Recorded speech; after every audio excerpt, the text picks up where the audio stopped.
흔히 예배에 목숨 걸어야 한다, 예배에 감격이 있어야 한다는 말을 많이 합니다. 예배는 도대체 무엇이기에 이런 말들이 나오는 걸까요? 스마트폰 핫스팟 기능을 통해서 예배에 대해서 생각해 보았으면 합니다. 우리가 사용하는 스마트폰에는 핫스팟이라는 기능이 있습니다. 핸드폰으로 인터넷을 사용하기 위해서는 기지국에서 무선으로 쏴주는 전파에 접속해야 합니다. 근데 그러한 접속을 할 수 있는 상황이 안 될 때 핫스팟을 켜면 그 핸드폰이 전파를 중계하는 무선랜 기지국이 됩니다. 개인용 핫스팟을 켜면 핸드폰 자신이 안테나 역할을 해서 다른 핸드폰과 연결을 시켜주는 것입니다. 이것은 다른 사람을 살리는 유용한 기능입니다. 예배는 우리가 하나님과 만날 수 있는 기지국 역할을 합니다. 영과 진리의 거대한 전파가 안테나를 만들어서 그 안에 들어오는 사람들은 하나님과 접속할 수 있게 됩니다. 하나님과 연결이 되면 우리 안에 있는 수많은 영혼의 아름다운 기능들이 비로소 작동을 하게 됩니다. 평소에 내 힘으로 끊어내지 못했던 죄의 권세들이 깨뜨려지기도 하고 큰 산을 넘을 수 있는 돌파력이 생기기도 하고 하나님의 아름다움으로 내 모든 것이 업데이트되기도 합니다. 그래서 예배는 하나님과 접속이고 연결입니다. 연결되어 있는 가운데 임하는 것을 경험하게 되는 것입니다. 그렇기에 예배당에서만 드려지는 예배뿐 아니라 영과 진리를 통하여 하나님과 연결되는 모든 순간이 예배가 됩니다.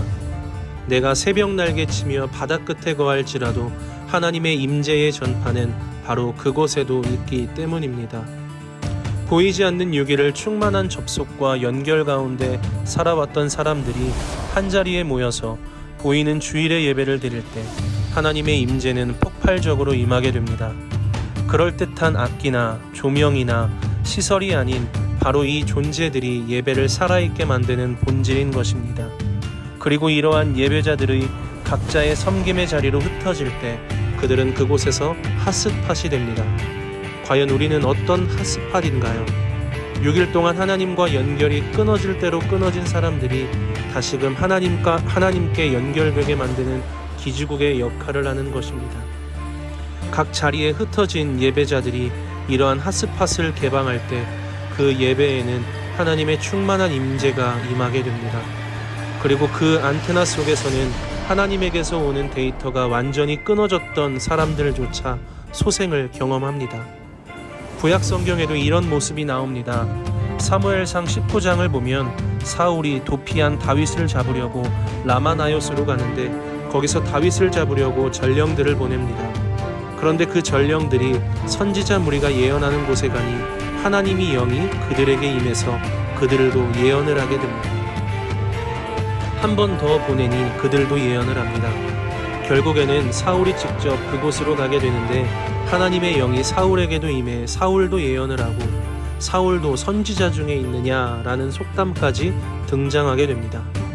그곳에서 모여있던 라마나요스의 공동체가 핫스팟으로 너무나 충만하여 그 안에 들어오는 모든 사람들이 하나님의 임재에 사로잡히게 된 것처럼 우리의 예배도 한 사람 한 사람이 예배자의 핫스팟으로 충만해짐으로 어느 누가 들어오든지 변화될 수 있기를 소망합니다. 핫스팟 같은 나의 데이터를 불살라 다른 사람들을 살리는 사람이 되게 하소서.